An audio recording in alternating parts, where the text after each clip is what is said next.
발달 장애인이 주인공으로 나온 드라마가 큰 사랑을 받았지만 현실에서는 장애인을 여전히 낯설고 불편해하는 사람들이 있습니다. 장애인과 비장애인이 공존할 수 있는 씨앗을 심기 위해 오늘도 글을 쓰고 있는 엄마가 있습니다. 류승현 작가님 스튜디오에 나오셨습니다. 어서 오세요. 네, 안녕하세요. 네, 발달 장애 아들을 두셨죠? 네네. 발달 장애 아들을 둔 엄마로서 글을 쓰고 계시는데요. 간단한 소개 말씀 부탁드리겠습니다. 네, 안녕하세요. 저는 올해 중학교 2학년이 된 쌍둥이 남매를 키우고 있는 유승현이라고 합니다. 딸은 비장애인이고 아들은 발달장애인이에요. 저는 처녀 시절에 그리고 이제 결혼하고 나서 출산하기 전까지 신문사에서 국회 출입하는 정치부 기자로 활동했는데 아들이 자폐성 장애가 되면서 복직을 못하게 됐어요. 오랫동안 장애도에 갇혀서 장애아의 엄마로만 살다가 세상 속에서 아들과 함께 잘 살고 싶어서 글을 쓰기 시작했고 지금은 책과 칼럼 그리고 강연 등을 통해서 세상과 소통하고 있습니다. 예, 세상과 소통하는 방식으로 책을 택하셨는데 네네. 쓰신 책도 몇 가지 좀 소개 좀 부탁드리겠습니다. 네, 제 첫 번째 책으로는 사랑합니다 동네 바보형이라는 말이 있고요.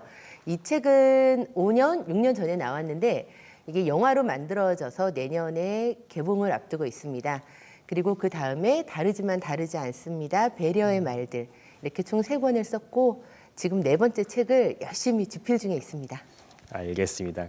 장애에 대한 편견을 지우는 방식은 다양할 텐데요. 그중에서 글이라는 도구를 택하게 된 계기가 또 궁금합니다.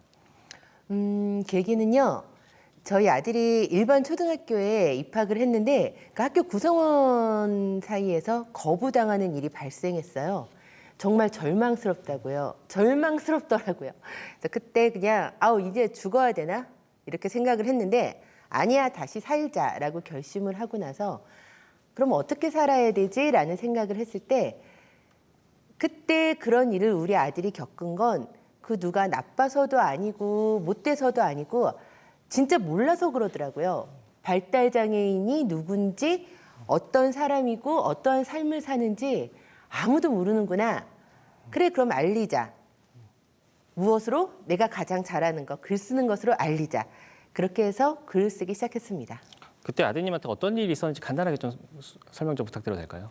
저희 아들에 대해서 잘 모르고 있던 일부 학부모가 저희 아들의 퇴학을 위한 교육부 진정 움직임을 좀 이렇게 있어야 되는 거 아니냐라는 여론이 좀 있었어요. 가슴 아픈 사연이었습니다. 네네. 그래서 지금은 그런 일반 학교에서 특수학교로 옮겼다라고 네네. 들었습니다. 특수학교 생활은 좀 어떤가요?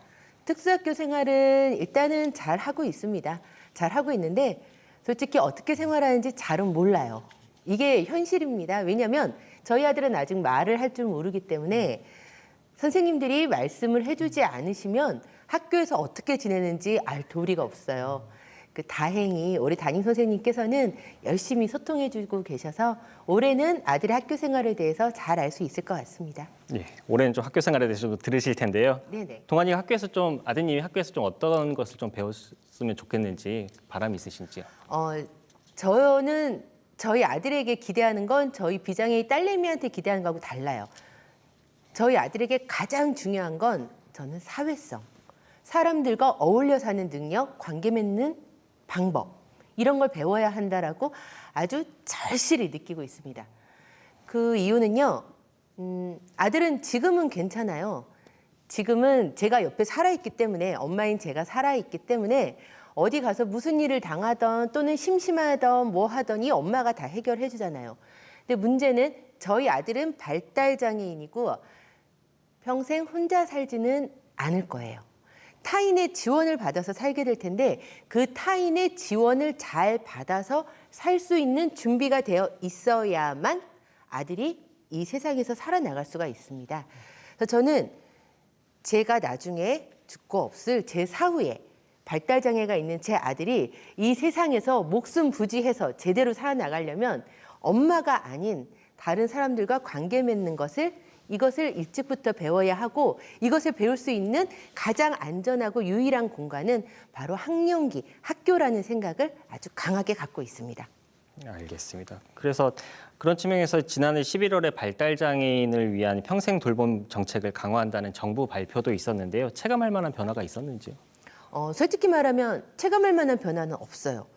당장 1, 2년을 눈앞에 두고 보면은 체감할 만한 변화는 없는데 이게 시간을 좀 길게 5년, 10년을 두고 보면은 발달장애 관련 정책은 분명히 발전하고 있는 게 맞아요. 다만 그 속도가 너무 줄이고 너무 조금이고 그래서 저희가 체감으로 쉽게 와닿지가 않는 거죠. 이게 알고 보니까 이 위에서 정책을 만드시는 분들 있잖아요. 그분들도 이 어떤 정책이 가야 되고 이게 만들어져야 되고 이미 다 알고 계세요. 게다가 심지어 일명 발달장애인법이라고 하는 그 법에 의해서 그 어떤 정책들이 시행되기 위한 근거까지 다 나와 있습니다. 근데 이것들이 되지 않고 있는 게 예산이 없어서래요. 예산을 너무너무 조금씩만 이거를 할당을 해주다 보니까 이 필요한 많은 정책들이 이렇게 속도감 있게 체감할 만큼 이루어지지 않고 요거 조금 되고 요거 조금 되고 하니까 저 입장으로서는 많은 아쉬움 좀 많이 느껴지죠. 그런 법적인 근거도 있고 정책도 있지만 네, 필요성까지 다 압니다. 예산이 없다. 예산을 안 내줍니다. 네, 알겠습니다. 그러면 이제 정책적인 것 외에도 이제 사회에 바라는 점이 있으시다면 또 어떤 점이 있으실까요? 네, 제가 아들 손을 잡고 이렇게 세상 속에 돌아다니면요. 사람들은 아들이 아닌 저에게 반응을 해요. 아유, 기특한 엄마네, 예뻐요 라고 하면서요. 근데 제가 바라는 건 저 이렇게 막 훌륭한 엄마예요. 장애인 아들 키우고 있어요. 이런 게 아니거든요. 저를 예뻐해 달라는 게 아니라 저를 기특하게 바라봐 주시는 눈으로 저를 예쁘게 바라봐 주시는 눈으로 자폐성 장애가 있는 제 아들 를 예뻐하고 이해하고 받아들여주는 거 이런 거를 제가 진짜 간곡히 바랍니다. 그 장애가 있는 제 아들이 장애가 없는 저나 제 딸처럼 이 세상에서 자연스러운 모습으로 살아갔으면 좋겠습니다. 그게 제가 바라는 우리 사회의 미래 모습입니다. 예, 장애가 있든 없든 같은 일상과 생활을 누리는 건 이게 바로 우리 사회가 지향해야 할 방향이겠죠? 네네. 오늘 말씀 고맙습니다. 네, 감사합니다.